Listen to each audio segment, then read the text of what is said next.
என்ன அங்கிள், என்ன அங்கிள், என்னடா மக்களே, என்னடா நையாண்டி, வா களத்துக்கு வா, நீ ஐட்டோ கார்பன் திட்டம். இவ்வளவு பெருமை கொண்ட ஒரு இனம், என் இளைய தலைமுறை இந்த நாட்டுக்கும் இந்த மண்ணுக்கும் இந்த மக்களுக்கும் இந்த மொழிக்கும் இந்த இனத்திற்கும் துரும்பை கூட கிள்ளி போடாமல் வெறும் அரிதாரம் பூசி சினிமாவில் நடித்துவிட்டு நேராக இந்த நாட்டின் நாடாள வருகிறாயே நடிகர் விஜய் அவர்களே, இதான் என்னுடைய கேள்வி. நீ அரசியலுக்கு வரக்கூடாது என்பது என் கேள்வி அல்ல.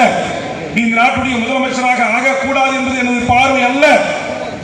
ஒரு சாதாரண இருசக்கர வாகனத்தையே நண்பர்கிட்ட கேட்கும் போது உனக்கு ஓட்ட தெரியுமா, லைசன்ஸ் இருக்கா, பாதுகாப்பா ஓட்டுவியா என்று கேட்டுவிட்டு கொடுக்கிற என் தமிழ் சமூகம் 7 கோடி மக்களை ஆளுகின்ற நாட்டுடைய முதலமைச்சர் என்கிற அரியாசனத்தை திரைத்துறையில் நடித்தார் என்பதற்காக உனக்கு தருவார்கள். அதுவும் அவர் கிங் மேக்கரா இருக்க மாட்டாரா, அவரே கிங்கா தான் இருப்பாரா.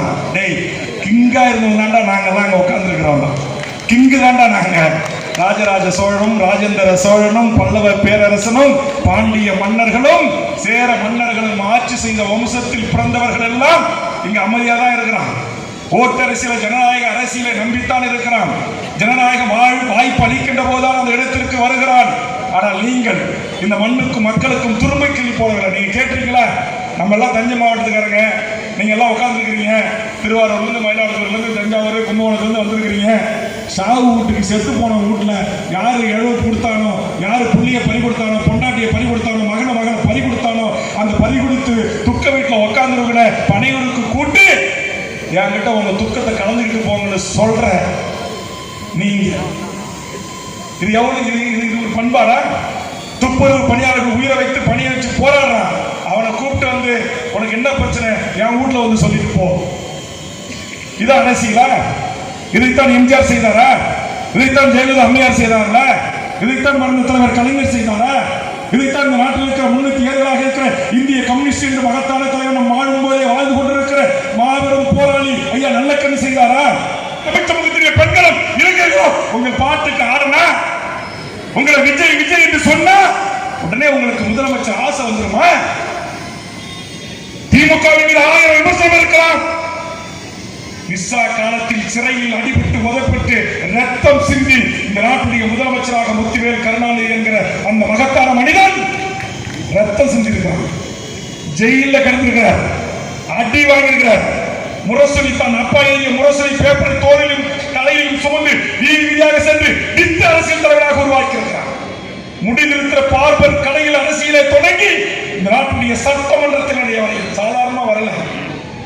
மேயரா, அமைச்சரா, துணை முதலமைச்சரா, அதற்கு பிறகு இந்த நாட்டுக்கு 5 முறை முதலமைச்சராக இருந்த கலைஞருடைய மகனே இந்த படிநிலைகளில் இருந்துதான் இந்த மக்களை சந்தித்து துன்பப்பட்டு கஷ்டப்பட்டு உதப்பட்டு அடிபட்டு போலீஸ்காரருடைய சூசாய்ச்சி காலங்களாக மிதிச்சு அவர் வாயே கோடி போச்சு.